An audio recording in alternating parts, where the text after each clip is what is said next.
नमस्कार दोस्तों, स्वागत है आपके अपने channel maths by Tanwar sir में। अपने एसएससी जीडी 2025 का प्रैक्टिस सेट कर रहे हैं। आज अपना तीसरा प्रैक्टिस सेट है।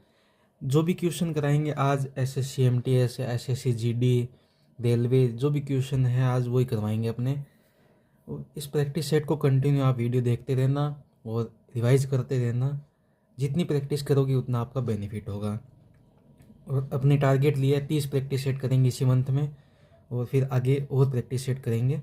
आज का पहला प्रश्न है, सोहन ने 80 रुपये में 16 संतरे खरीद दिए और 168 रुपये में 30 संतरे बेच दिए। उसका लाभ प्रतिशत बताओ। ये अपने क्रॉस मल्टीप्लाई से भी कर सकते हैं और रेशियो से भी कर सकते हैं। मतलब ये कह रहा है उसने 16 संतरे खरीदे। 16 संतरे खरीदे कितने? 80 रुपये में। ठीक है, फिर ये कह रहा है 168 रुपये में 30 संतरे बेच दिए। वस्तु लिख दो एक तरफ रुपये लिख दो। 168 बेच दिए। इनका रेशियो लेके कर सकते हैं। इसको कट करते हैं। 16 एकम 16, 16 पंजे 80, 3 से कट करेंगे 3 दया 10, 3 दया 30 होता है। और ये 3 से 3 पंजे 15 और 3 छक्का 18। अपनी यहाँ क्या रेशियो आ गया? 1:50, 5 और 10:56। अब इनका क्रॉस मल्टीप्लाई कर दो। 1 का मल्टीप्लाई 10 का मल्टीप्लाई 5 से कर दिया तो कितना हो गया यहाँ? 50। और 56 का मल्टीप्लाई कैसे कर? 6। 50 पे कितने का यहाँ पे अंतर कितना है? 6। ठीक है, कितने पे? 50 पे। कि भाई 50 वस्तुएं थी, 56 बेच दी। 56 का बेनिफिट हुआ ना, 6 का बेनिफिट हुआ कितने? 50 पे इंटू 100 मल्टीप्लाई 50 से ये 2 बार कट हो जाएगा। 6 दूनी 12। उत्तर होगा 12%। राइट आंसर होगा सी। अपना अगला प्रश्न है, 3 मित्र है एम एन और आर। उनके पास 93,775 रुपये की राशि 2:4:5 में बांटी गई है। आर के पास एम से कितनी अधिक राशि है? तो देखो इसमें क्या है, जो एम है उसके पास है 2, एन है उसके पास है 4 और आर है उसके पास है 5। तो इन तीनों का योग कितना हो गया? 5 4 9 1 11। ये 11, ये कहते 11 नहीं, ओके यहाँ पे है टोटल राशि 93,775। तो एक बराबर कितना हो गया? 11 88, 5 7 11 5 55, 2 27, 11 दूनी 22, यहाँ 5 11 5 55, एक बराबर 8,225 रुपये है। तो ये कह रहा है आर के पास एम से कितनी अधिक राशि है? आर के पास एम से, तो एम कितना है? 2, आर कितना है? 5, इन दोनों का अंतर कितना है? 3। तो यही तो पूछा अपने से। 3 इंटू 8,525 है। इसका मल्टीप्लाई करेंगे 3 पंजे 15, 1 रह गया। 3 दूनी 6 1 7, 3 पंजे 15, हासिल 1 रहेगी। 3 8 24 1 25, 25,575 रुपये हो गए टोटल। ठीक है, इसका राइट आंसर होगा डी। एम और आर का अंतर है ये 25,575 रुपये। अगला प्रश्न अपना, 200 और 400 के बीच ऐसी कितनी संख्या है जो 6 और 5 दोनों से विभाजित हो? ऐसा क्वेश्चन ये होता है कि 6 और 5 दोनों से विभाजित है, तो इन दोनों का एलसीएम कितना होगा? एलसीएम कितना हो गया? 30 हो गया। अगर 6 और 5 दोनों से विभाजित है, वो 30 से भी विभाजित होगी ना। अपने क्या करेंगे, 1 से लेके 200 के बीच कितनी संख्या है जो 6 और 5 से विभाजित हो या 30 से विभाजित हो? मतलब 200 का भाग देंगे अपने 30 में, जो भी भागफल आएगा ना वही संख्या विभाजित होगी। 3 6 18, मतलब इसका भागफल 6 है। भागफल वो होता है जो पूरा पूरा जाता है और शेष फल वो होता है जो बच जाता है। भागफल इसमें 6 भागफल आया। अब अगले 400 पूछा है ना, 1 से लेके 400 तक निकालो। 400 में 30 का भाग दे दो, 13 3 39, मतलब इसका भागफल हुआ 13। ठीक है, 1 से 200 के बीच में 6 संख्या है और 1 से 400 के बीच में 13 संख्या है। अपने को पूछा क्या है? 200 और 400 के बीच, मतलब 200 और 400 के बीच पूछा है। तो 400 की संख्या कितनी है? 13। 200 की कितनी है? 6। ये माइनस कर देंगे क्योंकि 200 और 400 के बीच में करनी है। ये 1 से 200 की है, ये 1 से 400 की है, तो इसका माइनस कर दिया तो यहाँ संख्या आई 7। तो ये अपना आंसर होगा राइट से। ये SSC MTS 2022 में प्रश्न आए हुए हैं। अपने पहले 2 प्रश्न किए वो भी SSC MTS में आए हुए हैं। अगला प्रश्न कह रहा है 11 संख्याओं का औसत 17 है।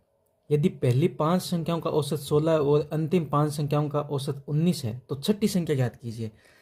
ये क्वेश्चन अपने पहले प्रैक्टिस सेट में भी किया था कि 11 संख्याओं का औसत 17 है तो इसका योग कितना हो? 11 संख्याओं का 17 का औसत कितना होगा? 17 एकम 17, 1 बच गया, 17 एकम 17, 1 18, 187 हो गया। पहली 5 संख्याओं का औसत 16 है, 5 इंटू 16 80। अगली अंतिम 5 संख्याओं का 19 है, 5 इंटू 19 95। ठीक है, यहाँ कितनी टोटल कितनी संख्या दी थी अपने को? 11 संख्या दी थी। ये कितनी हुई? 10 ही संख्या हुई। छठी संख्या पूछी अपने को, इनका योग करो। 5 16 1 17 175 हो गए। अब अपने को छठी संख्या याद करनी है, 6th नंबर। 6 नंबर संख्या याद करने के लिए क्या करना है? जो 11 संख्याओं का योग है उसको माइनस कर दो अपनी दोनों संख्याओं का योग, 187 माइनस 175। तो ये कितना है? 2 और 1 12। इसका राइट आंसर होगा C नंबर। अगला प्रश्न दिया है एक व्यक्ति अपनी आय का 25% दैनिक उपयोग की वस्तुओं में खर्च करता है। इसके अतिरिक्त वह शेष आय का 18% घर के किराए पे और शेष आय का 16% यात्रा पे खर्च करता है। उसके बाद उसके पास 861 रुपये बचते हैं, तो उसका वेतन कितना है? तो इसमें क्या करने हैं? वन लाइनर मेथड करते हैं हमने यूज, कि मान लेते हैं उसकी सैलरी है A, ठीक है, उसका वेतन को A मान लिया अपने ने। अब ये देखा है अपनी आय का 25% दैनिक उपयोग की वस्तुओं में खर्च करता है। 25% खर्च कर लिया, उसके पास बचा कितना? 75%। 75/100। फिर आगे कह रहा है कि इसके अतिरिक्त वह शेष आय का 18% घर के किराए पे खर्च कर देता है। 18% घर के किराए पे खर्च कर, उसके पास कितना बचा? 82। 100 में से 18 खर्च कर दिया तो कितना? 82 बचा ना। फिर आगे कह रहा है फिर शेष आय का 16% यात्रा पे खर्च करता है। 16% यात्रा पे खर्च कर दिया तो बचा कितना? 84/100। तो फिर ये कहता है कि उसके बाद उसके पास 861 रुपये बचते हैं। 861 रुपये बचते हैं। अब इसको क्या है? काटा पीटी करना है, उसका वेतन आ जाएगा। देखो ये जाएगा 25 से 3 बार, ये 25 से 4 बार। ठीक है, 41 दूना 82 और 41 से ये कट जाएगा। 41 दूना 82 21। ठीक है, फिर 21 चौका 84, फिर ये कट कर दो, ये 2 से 50 बार, ये 4 से 25 बार। ठीक है, अब कुछ नहीं करना, ए बराबर की क्या रहेगा? 25 चौका 100, 100 इंटू 50 बटा ऊपर क्या है? 3। ठीक है, तो 5000/3। अब इसमें भाग देंगे, 3 एकम 3, यहाँ कितने बच गए? 2, 3 छः 18, 3 छः 18, 18, लास्ट में 2 बच गए, 2/3 रुपये। इसकी सैलरी है 1666, सही 2/3%। राइट आंसर होगा B नंबर। अगला प्रश्न दिया है एक पुलिसकर्मी और एक चोर के बीच की दूरी 2 किलोमीटर होने पर पुलिसकर्मी चोर को 15 मिनट में पकड़ सकता है। यदि पुलिसकर्मी 9 बजे चोर का पीछा करना शुरू करता है और वह चोर को 9:40 पे पकड़ लेता है तो चोर और पुलिस के बीच की शुरुआत की दूरी कितनी थी? ये SSC MTS के अभी 2024 में सवाल पूछा गया चोर पुलिस का, और ये मोस्ट इम्पोर्टेंट क्वेश्चन है, आपके SSC GD में आ सकता है। तो इसको अपने नोट्स में लिख लेना, प्रश्न ये मोस्ट इम्पोर्टेंट है। ठीक है, अब ये कह रहा है कि एक पुलिसकर्मी और चोर के बीच की दूरी, मतलब ये पुलिस है और ये चोर है, इनके बीच की दूरी 2 किलोमीटर, और ये कह रहे चोर को 15 मिनट में पकड़ सकता है। ठीक है।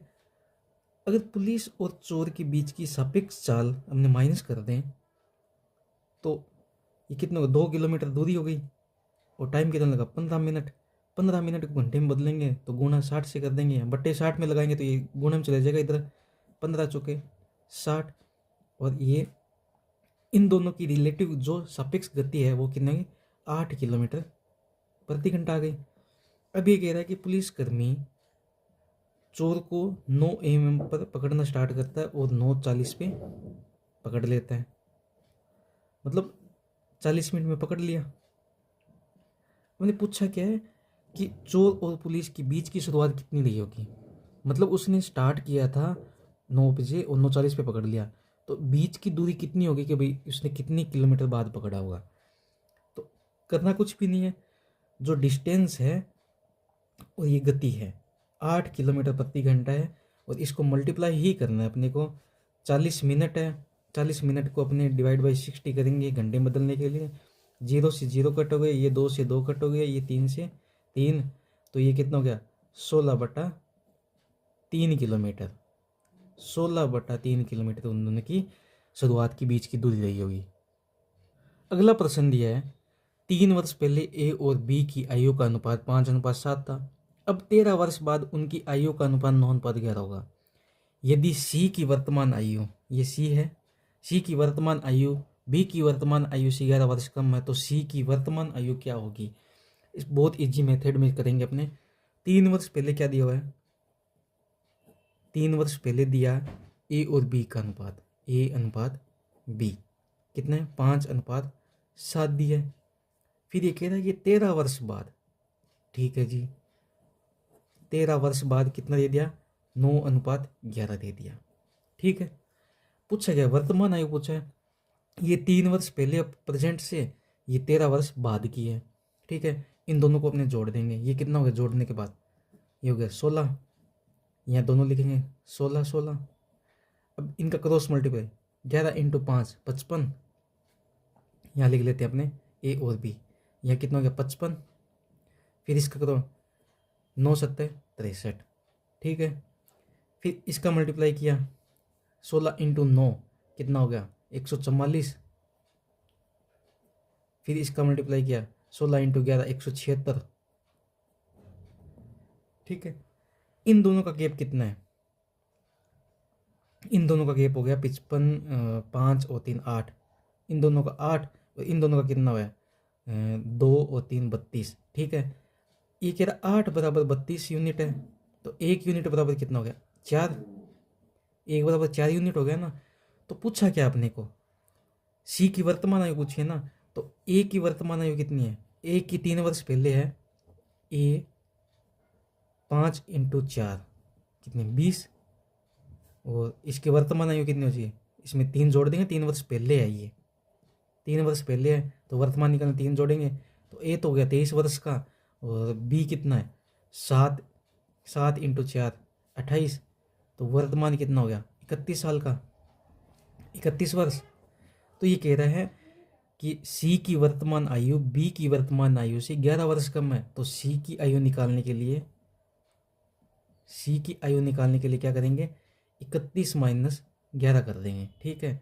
तो सी कितने साल का होगा 20 वर्ष का, तो इसका राइट आंसर होगा सी।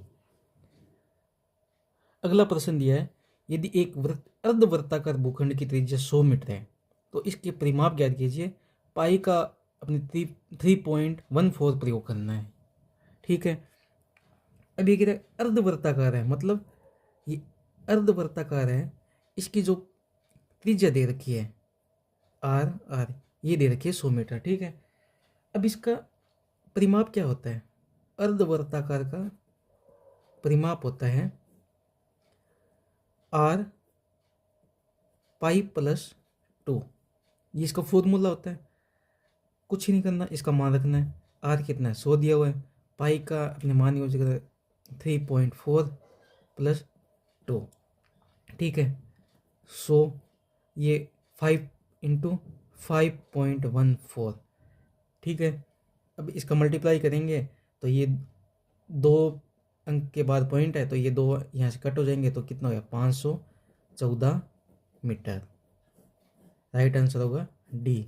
ये SSC MTS 2024 में अभी पूछा गया सवाल है, इसको मोस्ट इम्पोर्टेंट ही करना अपने को। ठीक है, अगला प्रश्न है, एक बेईमान दुकानदार 45 रुपये प्रति किलोग्राम की दर से चीनी बेचता है। चीनी का क्रय मूल्य 40 रुपये प्रति किलोग्राम है। ऐसा करने के बाद वह 1 kg प्रत्येक पैकेट से 100 ग्राम चीनी निकालकर अपना मुनाफा बढ़ाने की कोशिश करता है। दुकानदार का लाभ प्रतिशत कितना है? ये SSC MTS 2023 में पूछा गया प्रश्न है। मतलब इसमें कुछ नहीं करना, अपने रेशियो से भी कर सकते हैं। मतलब उसने खरीदी कितनी, 40 रुपये प्रति किलोग्राम से खरीदी, 40 रुपये प्रति किलोग्राम से खरीद कर उसने क्या कितने बेच दी, 45 रुपये। एक प्रॉफिट तो उसने यही कमा लिया, मतलब 8 पंजे 40, 9 पंजे 45, मतलब 8 में खरीदी और 9 में बेच दी, एक प्रॉफिट तो यही कमा लिया। फिर ये कह रहा है कि एक ऐसा करने के बाद वे 1 kg प्रत्येक पैकेट में 100 ग्राम चीनी निकाल कर अपना मुनाफा, मतलब अपने 1000 ग्राम चीनी लेने गए। ठीक है, उसने दी कि नहीं, 100 ग्राम चीनी निकाल के 900 ग्राम चीनी दी अपने को, 900 ग्राम चीनी दी अपने को। तो ये भी कट करके अपने, तो 2 जीरो से 2 जीरो कट हो गए। तो यहाँ कितना, अपने 10 चीनी लेने गए तो अपने को 9 चीनी दी। ठीक है, 9 ही चीनी दी ना, तो अपने यहाँ 9 से ये 9 कट कर देंगे। ठीक है, अब यहाँ पे बचा क्या, यहाँ तो बचा 8 और ये कितना है 10, मतलब उसने 2% का लाभ कमा लिया। 8 पे 2% का लाभ कमाया, यहाँ अंतर कितना 2, तो 2/2 का अंतर है 8 पे। उसने 2 का लाभ कमाया कितने पे, 8 पे, इंटू परसेंटेज निकालना 100 से मल्टीप्लाई, 2/8 है तो इसका 4 से कट हो जाएगा, ये 4 से 25 बार, ये कितना हो गया 25%। राइट आंसर होगा डी। ऐसे प्रश्नों में कुछ नहीं करना, जो दिया है वो मान रखना है। 40 में खरीदी, 45 में बेच दी, तो 8/9, 1 का लाभ यहाँ कमा लिया। उसने 100 ग्राम चीनी देनी थी, 900 ग्राम दी, तो इस पे भी इसने, ठीक है, फिर यहाँ कट करेंगे, फिर यहाँ मल्टीप्लाई करके नीचे लिख देंगे। तो उसने 8 तो लाया था और 10 बेच दी, मतलब 2 का लाभ कमा लिया कितने पे, 8 पे, तो इसका कितना गया 25% उत्तर आ गया इसका। अगला प्रश्न है, सबसे लंबी छड़ क्या है जिसे एक कमरे में रखा जाता है, जिसकी लंबाई 30 फीट, चौड़ाई 24 फीट, ऊंचाई 18 फीट है। कमरे में रखा गया, इसका फॉर्मूला हो गया कि D बराबर √L² plus B² plus H²। ठीक है, कुछ नहीं करना, अब इसमें मान पुट करना है। L कितना है 30 का स्क्वायर, B कितना है 24 का स्क्वायर, और H कितना है 18 का स्क्वायर। ठीक है, 30 का स्क्वायर कितना होता है 900, 24 का कितना होता है 576, 18 का कितना होता है 324। ठीक है, अब इसको जोड़ेंगे, तो जोड़ने पे ये हो गया 0 और 9, एक 10, और ये हो गया 900 प्लस 900। 900 प्लस 900 को अपने ऐसे भी तो लिख सकते हैं कि रूट में 2 इंटू 900 या 1800 लिख लो, बात एक ही होगी। तो इसका रूट हो गया 30, 30√2। ये भी अपना राइट आंसर हो सकता है, लेकिन ऑप्शन में यहाँ पे 25 फीट, 30 फीट और 42.66 और 40 फीट। तो √2 का मान कितना होता है 1.41 होता है, तो ये मान √2 में रखेंगे, 30 इंटू 1.41। ठीक है, तो इसमें अपने मान पुट कर दिया, तो अपना ये मान होगा 42.66 फीट। अपना राइट आंसर होगा 42.66 फीट, राइट आंसर सी होगा। अगला प्रश्न दिया है, वह सबसे बड़ी संख्या कौन सी है जो 460, 491, 553 को विभाजित करती है तो प्रत्येक बार 26 रहता है। तो उसने पूछा सबसे बड़ी संख्या, तो अपने क्या HCF क्या करना है ना, सबसे बड़ी संख्या HCF। ठीक है, अब सबसे पहले क्या करना है, 460 है उसमें 26 माइनस कर दो, 491 है उसमें 26 माइनस कर दो, 553 है उसमें भी 26 माइनस कर दो। ठीक है, इसमें 26, 460 में 26 माइनस कर कितना हो गया 434 रहेगा। 491 से 26 माइनस करेंगे कितना 465। 553 में 26 माइनस करेंगे कितने देगा 527। अब ये कह रहा है कि सबसे बड़ी संख्या ज्ञात करनी है, HCF ज्ञात करना है। तो 434, 465 और 527, इनका एचसीएफ लेना है। अब एचसीएफ लेने भी एक कला होती है। कैसे लेंगे एचसीएफ? एचसीएफ रूल ये कहता है कि जो पास वाली संख्या है दो सबसे नज़दीक, उन दोनों का अंतर ले। अब इन दोनों का अंतर कितना हो गया? 34 और 65 का अंतर कितना? 31। ठीक है, 31 है। अब ये क्या कह रहा है, जो 31 ये संख्या है ना, ये तीनों से विभाजित होनी चाहिए। विभाजित, अभी इसमें डिवाइड करके नहीं देखेंगे। अगर ऑप्शन में है ना 31, तो अपना राइट आंसर होगा ये। अगर मान लो यहाँ होता 65, 65 है। अब इसका फैक्टर देखते हैं अपने, 13 से भी और 5 से भी। अगर ऑप्शन में 13 होता तो राइट आंसर वो होता, 5 होता तो राइट वो होता। अगर दोनों ही होते तो फिर इनको विभाजित करके देखते अपने तीनों को। तो यहाँ पे 31 है अपना नज़दीकी नंबर, तो यहाँ पे ऑप्शन में ये है, तो एचसीएफ यही होगा। ठीक है, सबसे बड़ी संख्या होगी 31। अगला प्रश्न दिया हुआ है, किसी राशि पर 10% प्रति वर्ष की दर से 3 वर्षों का चक्रवृद्धि ब्याज और साधारण ब्याज का 155 रुपये का अंतर है, तो राशि बताओ। अब आपको बताया हुआ इसमें रेट ऑफ इंटरेस्ट कितना दे रखा है? 10%। अब मैंने आपको बता रखा है कि 3 वर्ष का अगर सीआई दे रखा है, कंपाउंड इंटरेस्ट, तो उसका रेट ऑफ इंटरेस्ट कितना होगा? 33.1%। ठीक है, अब इसने आप 3 वर्ष का एसआई बताओगे, सिंपल इंटरेस्ट, तो आप बोलोगे 3 से मल्टीप्लाई कर 30 हो गया। अब इन दोनों का अंतर कितना है? 3.1%।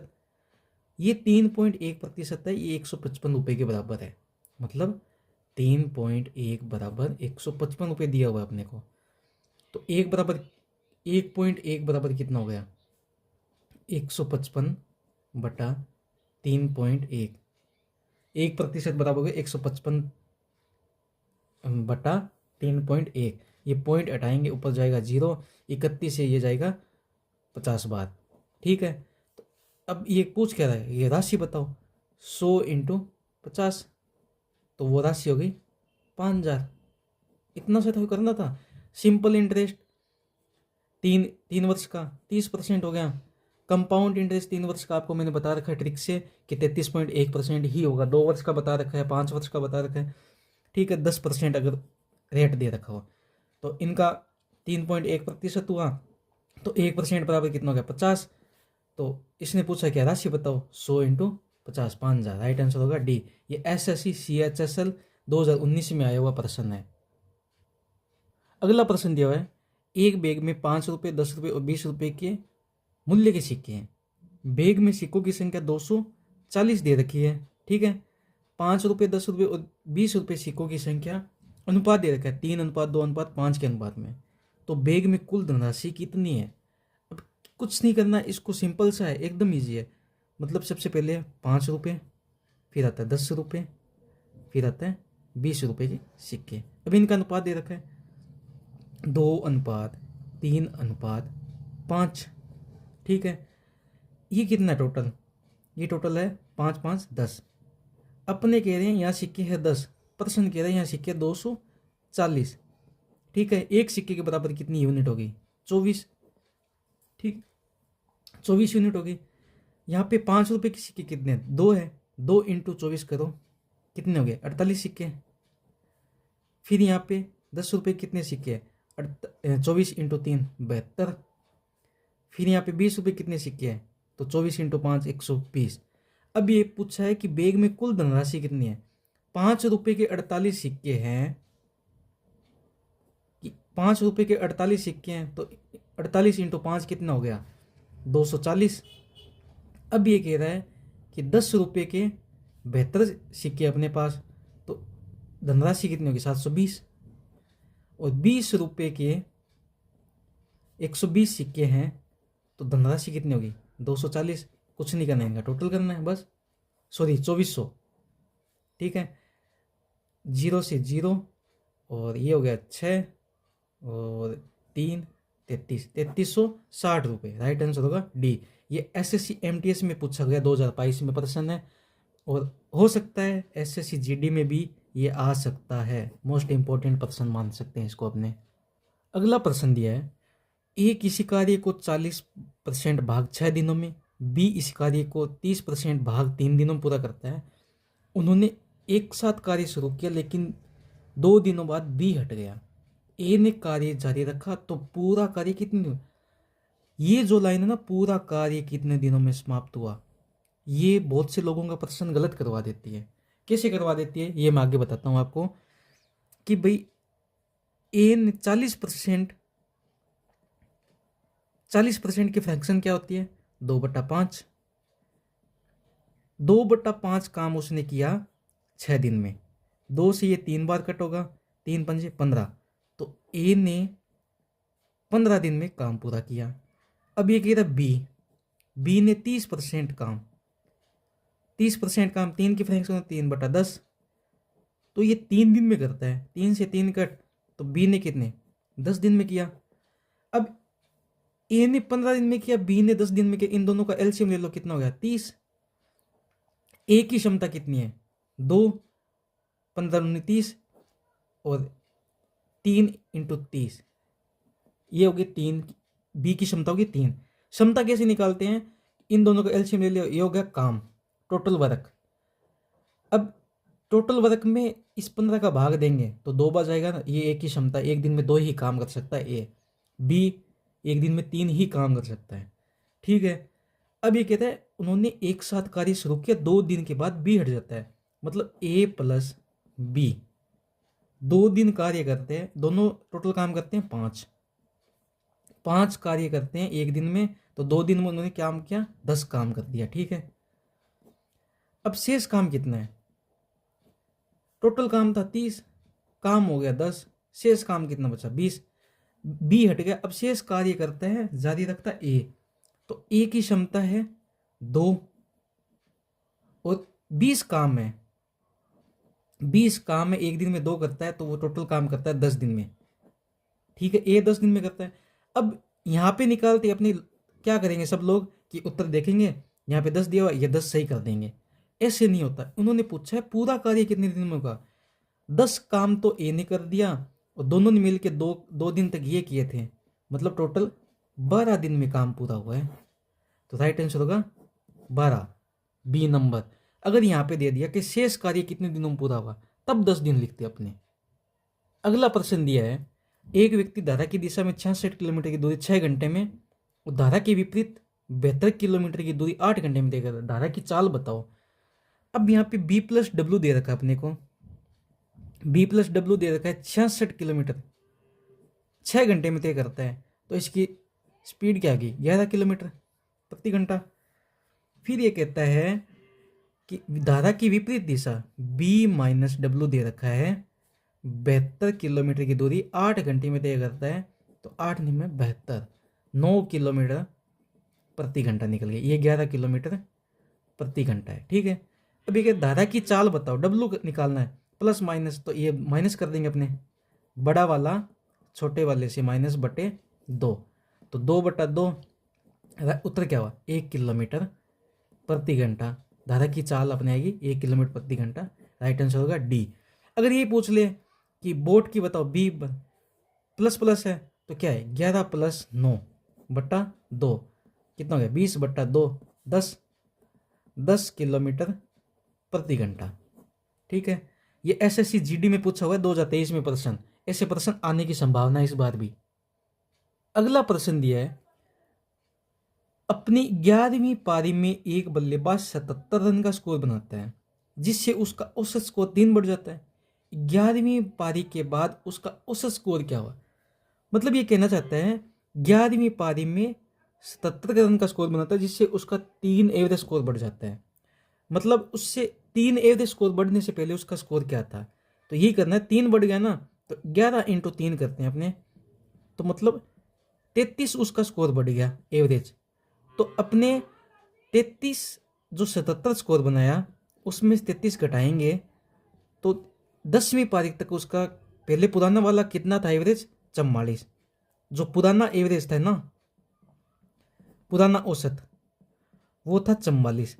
11वीं पारी में 77 रन बनाते उसका एवरेज हो गया, जो ये 3 बढ़ गया स्कोर, तो 77 रन का स्कोर बन गया था ना, तो ये क्या कहता है, इसका नया एवरेज क्या होगा, 11वीं पारी के बाद उसका नया एवरेज हो गया, नया औसत, पुराना वाला औसत था 44, 3 रन बढ़ गए, औसत में 3 रन स्कोर बढ़ जाता है, तो क्या हो गया 47। राइट आंसर होगा सी।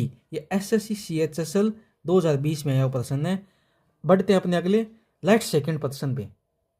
अगला प्रश्न है, यदि 5 वर्ष के लिए मूलधन और साधारण ब्याज का अनुपात 10:7 है तो वार्षिक ब्याज की दर क्या होगी। आप ये बोलोगे कि प्रतिशत ब्याज है ना, जो साधारण ब्याज में रेट ऑफ इंटरेस्ट वो समान ही चलता है।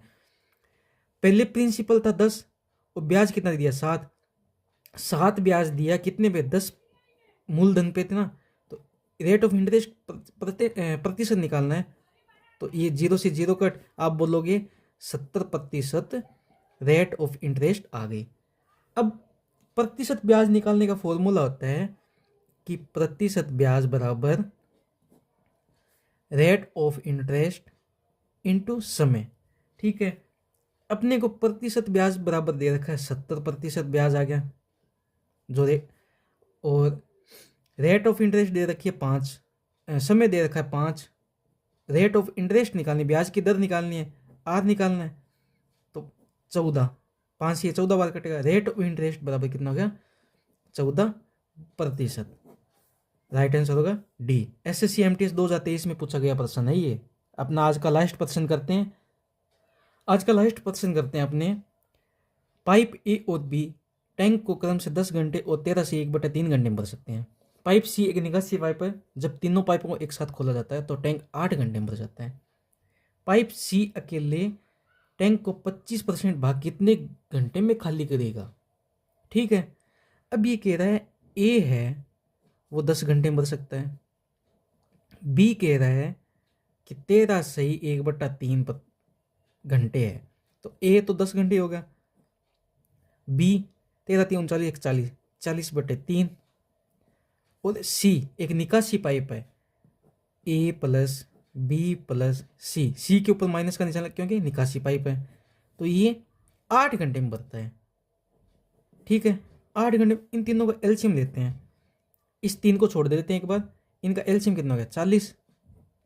ए की क्षमता कितनी है 4, सी की इन तीनों की क्षमता कितनी है 5, और बी की क्षमता निकालने के बाद 40/40 इंटू 3, 40 से 40 कट 3 इसकी क्षमता होगी। ठीक है, अब ये कह रहा है कि ए प्लस बी प्लस सी तीनों 8 घंटे में भरते हैं। ठीक है, तो ए प्लस बी प्लस सी तीनों काम करते हैं 5। ठीक है, अब दोनों की एफिशिएंसी कितनी है, इनकी 4 + 3 + सी, तो सी बराबर कितना हो गया 5 - 7, तो सी बराबर कितना हो गया -2, क्योंकि सी है खाली करने वाला -2। अब सी अकेले 25% भाग को 25% निकालेंगे, 40 का 25% निकालेंगे, 25/100 इंटू 40, ये 4 × 10। अब ये 10 है ना, सी बराबर 10/2, 2 कितना है 5 घंटे, 5 घंटे में टंकी खाली करेगा सी। ठीक है, अगला प्रैक्टिस सेट अपने कल सुबह वापस 9 बजे करेंगे। ठीक है, धन्यवाद।